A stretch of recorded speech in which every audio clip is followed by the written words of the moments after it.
que voy a publicar es ahorita a los hermanos para que se enlacen de nuevo.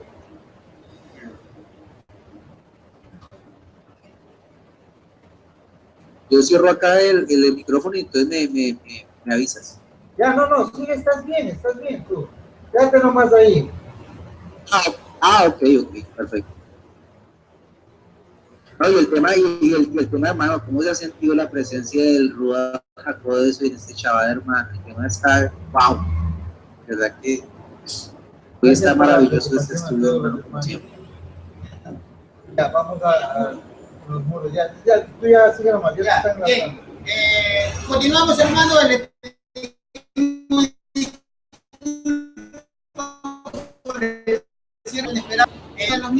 que pues no pasó mayores, sí fue un susto bastante complicado, porque usted sabe, cuando se trata de un bebé, pues todos nos asustamos, pero ya pasó, el niño está bien, estamos ya tranquilos. Siempre cuando suceden estas cosas, pues la solidaridad de todos los hermanos, sabemos que están preocupados, pero no pasó nada, hermano, estamos todos bien, el niño está bien. Pero era una cosa muy peligrosa. Algo peligroso, sí, porque pues se había atorado al niño, pero gracias al Eterno ya expulsó lo que había tragado y ya está, pues de todos modos ya lo llevaron al médico para que evalúe el médico la situación, pero sabemos que está bien, ya pasó el momento que sí fue de peligro en ese instante, por eso nos fuimos, inclusive tuvimos que cortar la transmisión para poder asistir al bebé. Pero bueno, estamos ya con ustedes, hermanos, vamos a continuar con el tema, el resto se lo vamos a mandar al Eterno. Sabemos que el Eterno nos cuida, el Eterno nos guarda, el Eterno nos enseña y nos corrige, todo hacia el Eterno. Este es un momento, hermanos, para la reflexión. Hay que tener cuidado con los niños, hay que tener mucho cuidado con los niños, siempre nos está enseñando de alguna manera. Bueno, estamos en el tema desarrollando la justicia del Eterno. Y la justicia del Eterno, nosotros estamos ya viendo su manifestación en la Escritura, que Él siempre está enmarcado dentro de la Torá, hermano. Se enmarca dentro de la Torá. Para hacer su propio juicio, Él toma como referencia la Torá, sale de su Torá. La obra maravillosa de Yeshua en el madero estaba centrada en la Torá. ¿Por qué? Porque el pueblo había transgredido, y por haber sido adúltero con su esposo, recibió el Sefer Keritú, la carta de repudio. Para que se cumpla la Torá, tuvo que venir Yeshua, que es, como él dijo, cuando vean al Padre, me ven a mí, que era la representación en la tierra de Elohim. Tuvo que morir, ¿para qué? Para que se cumpla la Torá y para que el decreto de esa Torá, como dice en Colosenses 2, para que el decreto de la Torá era adverso al pueblo, para que ese decreto quede sin efecto. ¿Por qué? Porque ya había muerto el esposo. Cuando muere el esposo, se puede volver a casar. Entonces el pueblo ya está listo para ir a las bodas cuando venga el Cordero. Esa fue la operación que hizo el Eterno, una rara operación seguramente para el pueblo judío. Pero esa es la operación que hizo el Eterno para cumplir con la Torá. Ahora acá, ¿cómo cumple el Eterno también con los inicuos, con los anomos, con los que transgreden la Torá? ¿Cómo cumple el Eterno? El Eterno, como dice la Torá, que los transgresores, que es lo que Pablo aclaraba, que los que no pusieron su mente, los que no quisieron tener en cuenta a Elohim, fueron dejados. ¿Para qué? Para hacer cosas que no convienen. Para que ellos entre sí cometan actos que los va a perjudicar. Asesinatos, muertes, guerras, todo lo que nosotros ya sabemos y de lo que Yeshua nos advirtió. En ese sentido, ya vimos, por ejemplo, que al rey Acab, un rey muy perverso, que gobernó a las 10 tribus de Israel, a la casa de Israel, el cual fomentó la idolatría en toda la casa de Israel, recibió su castigo, y para eso envió ¿a quién? A un espíritu que lo engaña, para que tome la confianza de ir a la guerra contra un ejército que lo iba a vencer, contra un ejército que iba a acabar con su vida, porque ese fue su castigo, hermano. Ahora bien, retomando el tema de que es el Eterno el que influye, nosotros vamos a ver cómo cuando el pueblo de Israel salió de Egipto, el pueblo puso estupor, puso miedo en todos los pueblos aledaños al desierto por donde iba a cruzar su pueblo. Puso un espíritu de... La persona a la que está llamando no puede atenderle, pero puede dejarle un mensaje después de la señal. Gracias. Puso un espíritu de terror, en todos los pueblos aledaños. Éxodo capítulo 23, versículo 27. Ya vamos a terminar con esta parte del tema. Este capítulo es bastante amplio, no lo vamos a poder terminar en una sola enseñanza, pero ya vamos a terminar esta parte, con eso concluimos. Sí, para los hermanos que recién se conectan, que nos están preguntando, gracias por la solidaridad. Pasó un pequeño accidente entre los hermanos, un niño, el nietito de Marcelo, se tragó algo sólido, entonces nos asustamos todos porque no podía botar un arete. Ha estado jugando y ya está todo bien, gracias al Eterno. Estamos otra vez aquí con ustedes. Vamos a continuar la próxima semana con este estudio. Les agradecemos toda la preocupación. Realmente son cosas que pasan, pero con la misericordia del Eterno todo está bien. Ya el niño ahorita le están haciendo un chequeo, justo acá al frente hay un dispensario médico y todo está normal, hermanos. Les agradecemos la solidaridad y la preocupación. Muchas gracias y tratemos de cuidar a nuestros hijos, hermanos. Bien, entonces continuemos. Vamos a leer tres capítulos de la Escritura para concluir el tema del día de hoy. Éxodo 23, 27. Éxodo capítulo 23, versículo 27, dice: yo enviaré mi terror delante de ti y haré caer en pánico a toda la gente entre la que llegues. Y haré que tus enemigos huyan ante ti. Enviaré avispas delante de ti y arrojarán de tu presencia a los hivitas, a los cananitas, a los hititas.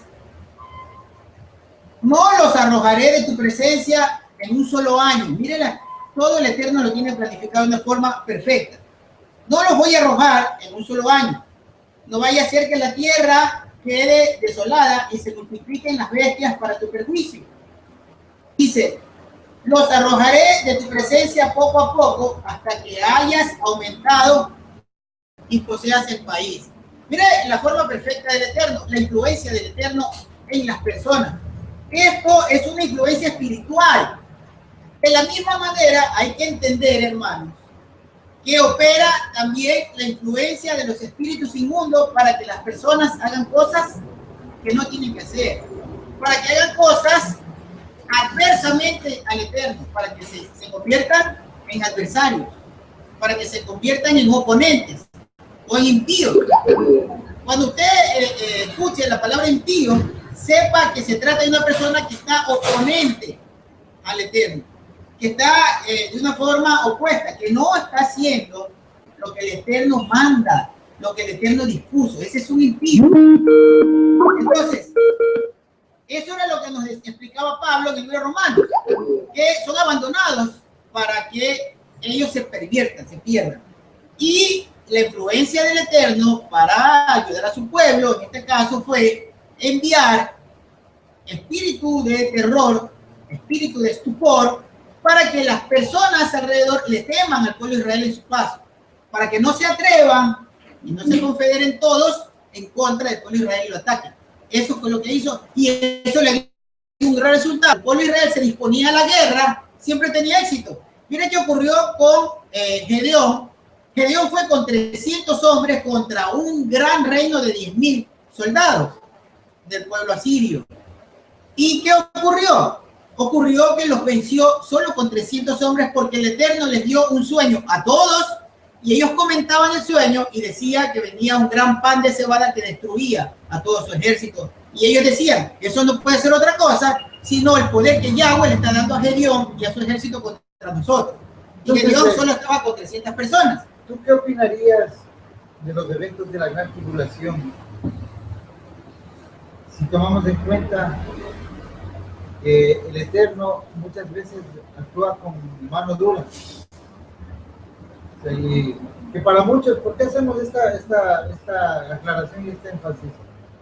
Porque para muchos, como la teoría del marcionismo, es la maldad del Dios del Antiguo Testamento. O sea, el Elohim castigador, el Dios castigador, como llaman.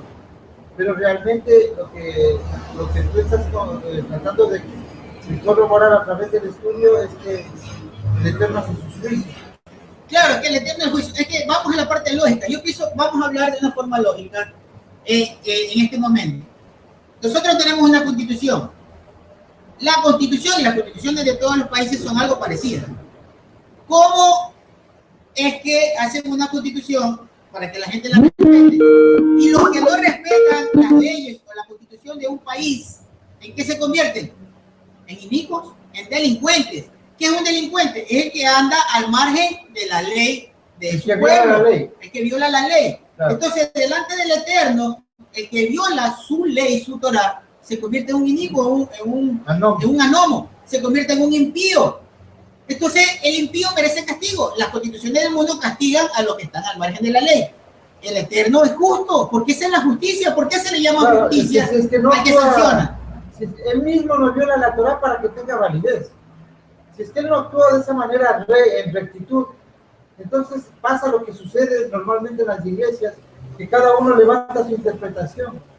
Pero si nosotros vemos que él deja plantados unos patrones bíblicos, un patrón de comportamiento donde el rey nunca viola sus decretos, vemos que él dice que los dones del llamamiento son irrevocables.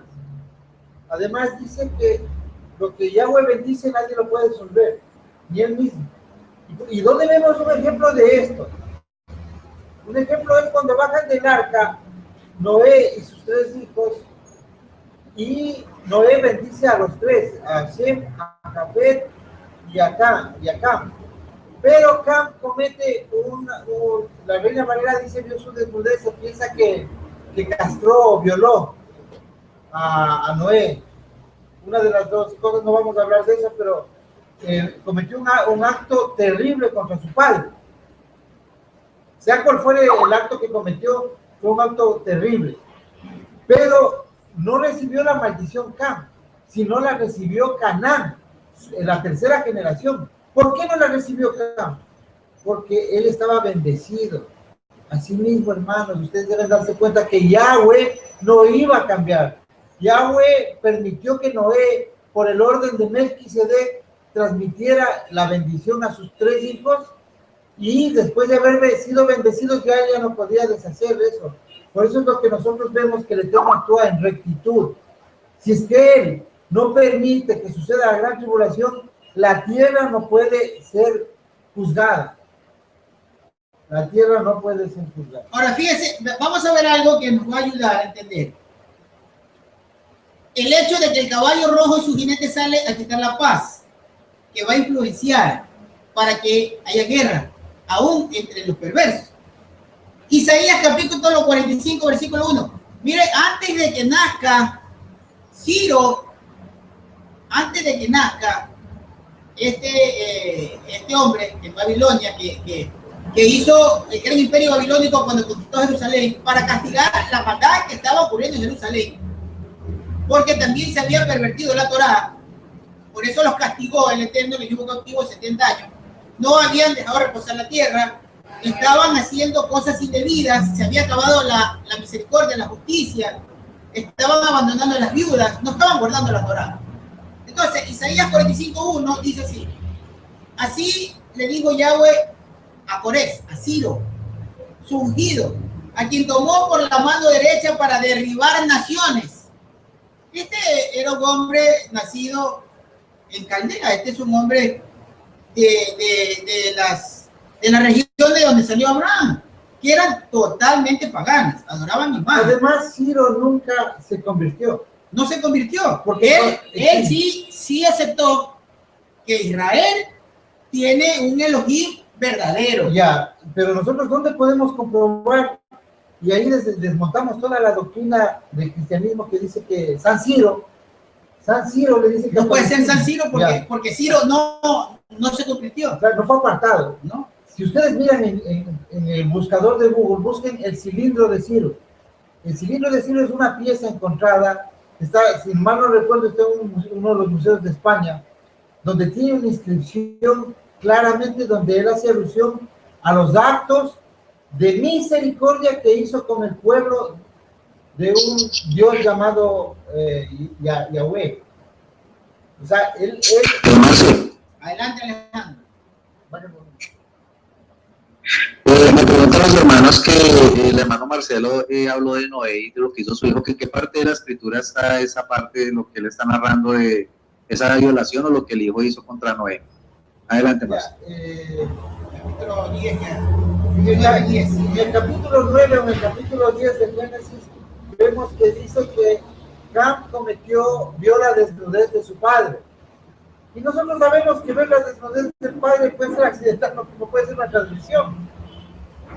Pero realmente, cuando nosotros vemos la historia y la tradición del judaísmo, y también vemos la interpretación que se le ha dado todo el tiempo a este pasaje, más o menos se habla de la castración de Noé. ¿Y en qué se argumenta? Algo que es valedero, porque no vamos a descartar toda la historia y la tradición del pueblo del Eterno.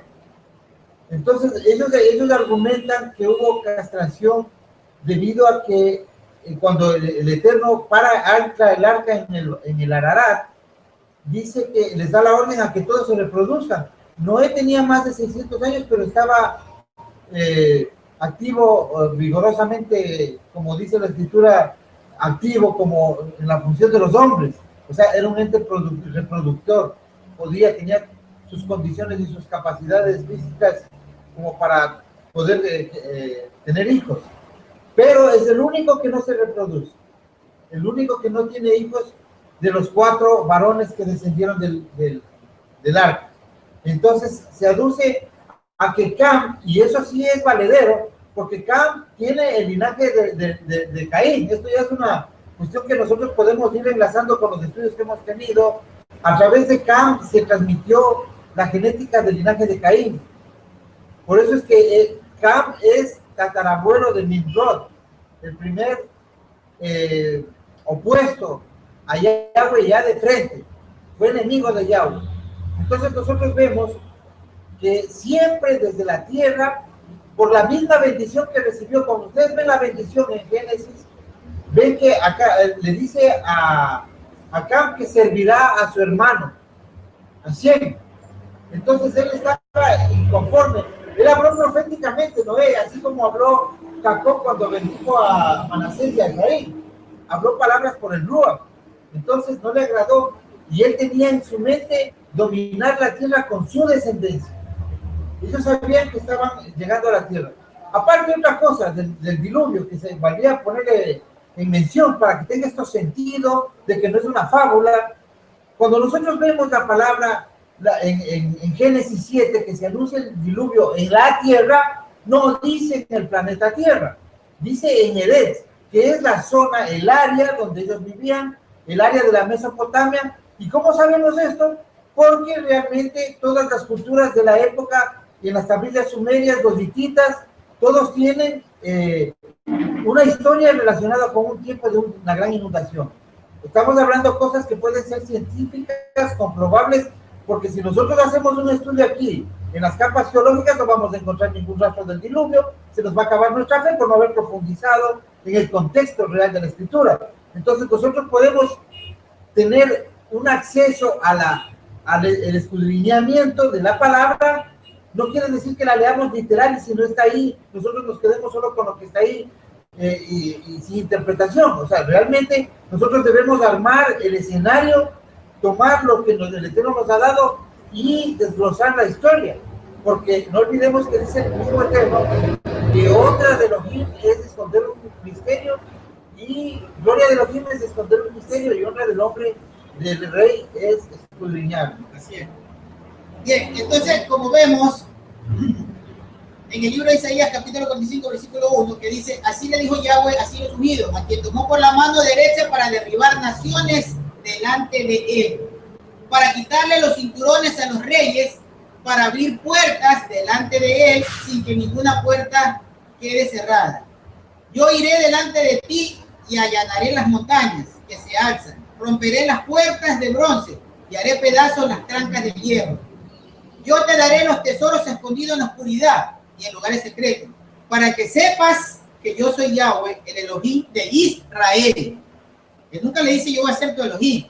Le dice que va a mostrar el poder solo para que sepa, un hombre al que lo hizo poderoso, que iba a ser el Elohim de Israel, lo iba a ser grande. Ahora, un hombre como estos es a los que se le traduce en la Reina Valera como un cuerno.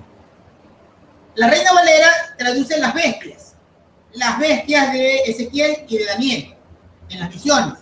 Y de esas bestias, dice, salen unos cuernos, dice la traducción. Hermanos, si las traducciones hubiesen llevado la palabra adecuada en su momento, en su contexto, ¿qué ocurriría? Que todos entenderíamos de una forma fabulosa y no hubiera habido una proliferación de tantas doctrinas diversas.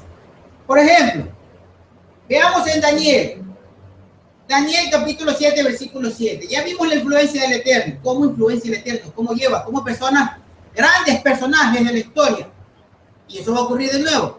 Grandes personajes se mueven a hacer algo, a crear una guerra, a hacer muchas cosas de una forma espiritual, ya sea llevados por los espíritus inmundos, o ya sea como plan del Eterno, para que su obra majestuosa de acabar con la maldad e imponer justicia en la tierra, para que ya no haya mal, los lleve ¿a qué? A que hagan guerra entre ellos y se destruyan. En Daniel 7:7 dice: después de esto miraba en las visiones de la noche y vi una cuarta bestia terrible y espantosa. La bestia es un imperio, una entidad fuerte en gran manera. Tenía grandes dientes de hierro, devoraba y desmenuzaba y pisoteaba las obras con sus pies. Era muy diferente a todas las bestias que habían aparecido antes de ella. Y tenía 10 cuernos. Aquí la palabra cuerno es la palabra querem. Hebrea y aramea es la misma palabra. Querem. Codificada con la H7161. Ahora vamos a ver lo que significa esa palabra. Es importante porque si usted lee cuerno, nunca va a saber ni entender de qué se trata. No, se montan historias y pierden a la gente porque hay que saber el Apocalipsis, hermanos, y con esas, si no aclaramos estas cosas, la gente está esperando desentrañar las escrituras, los misterios, pero con premeditación y cosas establecidas previamente, con fantasías, con sueños, empiezan a distorsionar sin la verdad, sin el contexto, sin la palabra correcta de la escritura. Entonces, con esto nosotros vamos a darnos cuenta qué son esos cuernos y qué es lo que nos espera en estos tiempos que vienen a presentarse delante de nosotros. Identifiquemos quiénes son. Eso es importante. Mire, ahorita también en su pantalla, en la fotografía, ahí está la palabra H7161. Y en la parte de arriba dice raíz palabra, etimológicamente. ¿Cuál es la raíz? ¿De dónde viene esa palabra? Proviene de la palabra karam, que es el verbo. Ahora, veamos el significado. Ahí está la palabra querer. Y más abajo, subiendo, dice que significa bocina, por eso le llaman cuerno. Pero vean en la parte de abajo, dice rayos de luz. Una de las interpretaciones. Una de esas interpretaciones, rayo de luz. O sea, es algo que llama la atención. Que brilla o que sobresale. Es algo que destaca. Ahora, veamos más abajo está la otra fotografía, que es el verbo o la raíz de donde sale la palabra karam, que significa brillar. O sea, van a ser, los cuernos de estos son gente que resplandece, que brilla, que va a ser famoso. Líderes políticos de la actualidad. O sea, no nos confundamos. No espere ver que se le asome un cacho de cabra por ahí y con una boca pequeña, como nos han tratado de posicionar siempre la religiosidad. Eso es ridículo. Ahora bien, si subimos hasta acá, antes de la fotografía, está un versículo, con este es el último, un verso en Ezequiel, capítulo 29, versículo 21. La misma palabra, hermano, la misma palabra que en Daniel dice cuernos, para decir que es un gobernante, alguien de renombre, alguien famoso, alguien con poder en esa institución que es la bestia, que es la que va a dominar o la que va a salir a destruir, que va a causar gran destrozo en el mundo. La misma palabra en Ezequiel 29, 21 dice, en aquel día diré, en aquel día haré surgir el poderío, usa la misma palabra, la palabra querén. Es decir, no es realmente cuerno. Si le ponen cuerno, no entiende. Pero si le ponen poderío, o le ponen, o le hacen la referencia en la interpretación, alguien que brilla, que sobresale, alguien de mucha importancia, usted ya va a ir analizando quién es el que sobresale, quién es el que se hace o quiere dar notoriedad en el mundo para... O tiene notoriedad. O tiene notoriedad para tener la hegemonía, el poder. Entonces, estamos viendo que el apocalipsis del enemigo está en el poder gubernamental de los países. Más claro. No espere ver aquí a un ángel. Estamos hablando de hombres, de seres, de naciones, de lugares sociopolíticos conformados en países, en reinos, en imperios. Esta es una versión aramea, por eso recoge una interpretación de la palabra más correcta. En aquel día haré surgir el poderío, H7161, la misma palabra. Usted mire la codificación Strong y le va a aparecer la misma palabra, la palabra querem, para decir poderío, que es la palabra correcta en esta versión aramea. Hermano, entonces, ¿qué entendemos? Hasta aquí llegamos para el día de hoy. La próxima semana vamos a ver el resto de los sellos. Que el Eterno implanta su justicia. Para implantar su justicia va a permitir que haya guerras, hermano. Es posible que en esa gran tribulación de la guerra, porque es momentos angustiosos, usted se puede imaginar, no sé si hay alguien, bueno, si hay personas vivas de lo que se vivió la Segunda Guerra Mundial. Existen porque esa generación seguramente debe tener ya 80 años. Más. Deben haber personas todavía vivas en la Segunda Guerra Mundial. Sí existen. Eso fue algo terrible. Pero lo que va a ocurrir, según dice la Escritura, que en esta angustia es la angustia de Jacob, porque es la que va a recoger ya no solo va a ser la angustia de Judá. No, la angustia de todo el pueblo de Israel, de Jacob entero, de las 12 tribus, que se va a zarandear. Porque dice que voy a zarandear a la casa de Jacob. ¿Cómo se zarandea el trigo? ¿Qué es la zaranda? La zaranda es para recoger el trigo, el grano que sirve, y para que el afrecho que no sirve pase el colador. Entonces solamente queda el trigo que se va a utilizar. Y hermanos, una cosa, no espere ver a los judíos, porque usted es un israelita y contra usted es la gran tribulación. Entonces debe saber lo que está pasando. Eso es lo que se le dice a Juan. Es necesario que prediques estas cosas. Bueno, hermanos, conmigo también. Shabbat Shalom, hermanos, a todos. Muchas gracias por la solidaridad de todos los hermanos aquí en las redes que nos mandaron por el suceso que tuvimos, ese percance, que gracias al Eterno está todo con tranquilidad, con felicidad, que nos llamaron de la clínica, que es un raspón y que no es muy grave. Entonces que tenemos que tener un cuidado nada más de las cosas, y también recomendarles a ustedes que tengan mucho cuidado con los niños, ¿no? Sí, eso es algo importante, hermano. Fíjense, nosotros siempre estamos recogiendo hasta para anunciar, enseñar lo que nos sucede el día a día.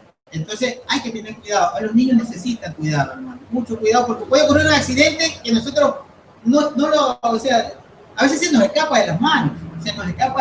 Puede suceder algo en nuestras manos, puede suceder. Pero hay que tratar de poner un poco más de, digamos, concentración. Es importante. Los niños son muy frágiles. y no saben lo que hacen. Tenemos que enseñarles también a que traten de cuidarse, pero bien chiquitos es difícil. Mi hermano, que el Eterno los bendiga siempre. Mantengamos la esperanza de que Él está con nosotros y que en los momentos más apremiantes Él siempre se glorifica para ayudarnos. Pero no podemos dejar todo en manos de Él, porque entonces nuestro esfuerzo sería inútil. Primero pongamos nuestro esfuerzo y lo que ya no podemos, entonces recurrimos a Él. Prevengamos para que no tengamos momentos angustiosos. Y bien, cuando vengan los momentos de angustia provocados porque es necesario lo que va a pasar en el mundo, no vamos a pensar que no tenemos el apoyo, el respaldo, la ayuda de nuestros padres. No, vamos a tener, pero es un momento decisivo. Ahí es donde la fe tiene que perseverar en lo que creemos en el Eterno y guardamos su Torá. Eso es importante. Los momentos van a venir, hermano. No podemos deshacerlo, ni podemos ignorarlo, sino que con valentía vamos a enfrentarlo. Y toque lo que pase en ese momento para nosotros será para honrar a nuestros padres.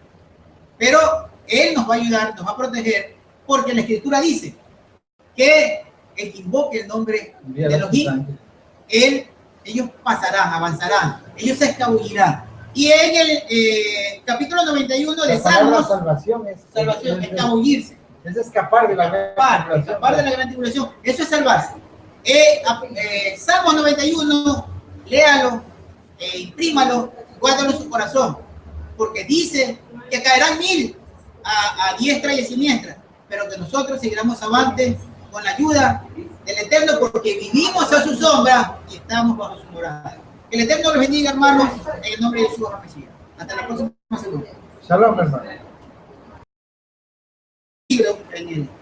En ese instante, por eso nos fuimos, inclusive tuvimos que cortar la transmisión para poder asistir al bebé. Pero bueno, estamos ya con ustedes, hermanos. Vamos a continuar con el tema. El resto se lo vamos a mandar al Eterno. Sabemos que el Eterno nos cuida, el Eterno nos guarda, el Eterno nos enseña y nos corrige, todo hacia el Eterno. Este es un momento, hermanos, para la reflexión. Hay que tener cuidado con los niños, hay que tener mucho cuidado con los niños. Siempre nos está enseñando de alguna manera. Bueno, estamos en el tema desarrollando la justicia del Eterno. Y la justicia del Eterno, nosotros estamos ya viendo su manifestación en la Escritura. Que voy a publicar esa ahorita a los hermanos para que se enlacen de nuevo.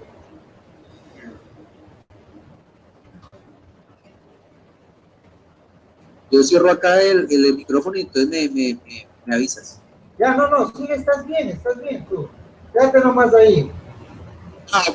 Ok, perfecto. Oye, el tema, hermano, ¿cómo se ha sentido la presencia del Ruach HaKodesh en este chaval, hermano? El tema está, wow. De verdad que hoy está maravilloso este estudio, hermano, como siempre. Ya, vamos a los muros. Ya, tú ya sigue nomás. Continuamos, hermano. Que Él siempre está enmarcado dentro de la Torá, hermano. Se enmarca dentro de la Torá. Para hacer su propio juicio, Él toma como referencia la Torá, sale de su Torá. La obra maravillosa de Yeshua en el madero estaba centrada en la Torá. ¿Por qué? Porque el pueblo había transgredido, y por haber transgredido, por haber sido adúltero con su esposo, recibió el Sefer Keritú, la carta de repudio. Para que se cumpla la Torá, tuvo que venir Yeshua, que es, como él dijo, cuando vean al Padre, me ven a mí, que era la representación de la tierra, los niños, que pues no pasó mayores. Sí fue un susto bastante complicado, porque usted sabe, cuando se trata de un bebé, pues todos nos asustamos, pero ya pasó, el niño está bien, estamos ya tranquilos. Siempre cuando suceden estas cosas, pues la solidaridad de todos los hermanos, sabemos que están preocupados, pero no pasó nada, hermano, estamos todos bien, el niño está bien. Pero era una cosa muy peligrosa. Algo peligroso, sí, porque pues se había atorado al niño, pero gracias al Eterno ya expulsó lo que había tragado y ya está. Pues de todos modos ya lo llevaron al médico para que evalúe el médico la situación, pero sabemos que está bien. Ya pasó el momento que sí fue de peligro de Elohim. Tuvo que morir, ¿para qué? Para que se cumpla la Torá y para que el decreto de esa Torá, como dice en Colosenses 2, para que el decreto de la Torá era adverso al pueblo, para que ese decreto quede sin efecto. ¿Por qué? Porque ya había muerto el esposo. Cuando muere el esposo, se puede volver a casar. Entonces el pueblo ya está listo para ir a las bodas cuando venga el Cordero. Esa fue la operación que hizo el Eterno, una rara operación seguramente para el pueblo judío. Pero esa es la operación que hizo el Eterno para cumplir con la Torá. Ahora acá, ¿cómo cumple